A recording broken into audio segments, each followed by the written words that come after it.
Did you ever wondered how to find your personal art style? There are so many different art styles, so it's not that easy to choose one. But in this video I'll show you many different art styles and maybe there is something for you. Let's start with the first one, realism. I think this is the most popular art style. It's incredibly hard to make the drawing believable, but when you figured out how to accomplish it, you can definitely create amazing pictures. But I see it's a little bit critical because of AI art. Because now I even see artists like for example on Instagram and they have to show their progress because some people don't believe them that they are really drawing it and not like some AI program. Next one we have simplified realism. And in my opinion it looks amazing. I just love how the brushstrokes are creating this kind of illusion that the person is looking real. And it's very inspiring to me to see that some brushstrokes can make a beautiful picture like this. And here we got semi-realism. In this art style, two worlds are combining together. The real world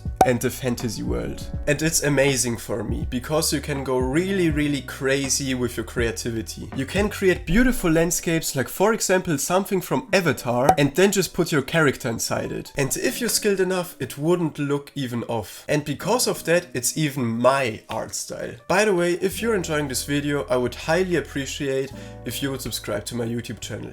But now let's go further with the art styles. Anime, manga. This art style is obviously very popular as well. I think many people actually started drawing because of anime. And it's perfectly to start with. It isn't that hard and that complex and you know they are mostly flat colors, so the coloring stage isn't even that difficult. But I want to add that there are obviously some crazier drawings. I mean fights like in Demon Slayer are just insane. Next one we have abstract. Here we have an art style I really can't relate to. Like I obviously know every picture has its own meaning, but I don't know, for me personally I love when I see directly what's happening in the picture and not to firstly read like the description of the whole picture. Like for example, if you're like in a museum you see always like this, you know, kind of tablets, I don't know how it's called.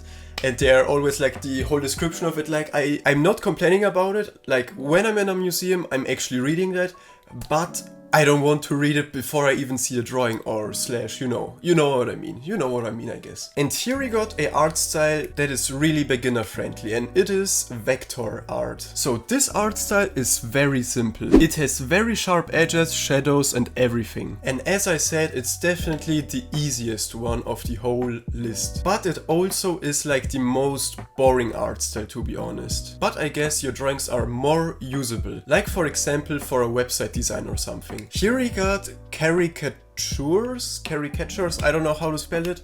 This is a very specific art style because caricatures are a fun way to represent characters in an exaggerated way. And I even had caricatures on my school sheets, like back in the day, and they were always randomly placed. So I'm kinda traumatized, but nevertheless, I think it's a very solid art style, but you definitely have to be very experienced. Because it can easily happen that you're not working on a caricature, but rather on a very big mess. Flat art. You can compare this art style with for example Super Mario games. You are basically creating 2D worlds. Like for example the background from Sonic or the game Jump King. But there is obviously one rule and that is you're not allowed to leave the 2D dimension. Next one we have pixel art. This is basically the Minecraft art style. But I think to be honest it's very hard because you have to be very creative how to simplify your references. And finally we have cartoon art. Here we are at the Marvel art style. It is literally in every comic obviously and it's very nice that you can create literally your own superheroes and your own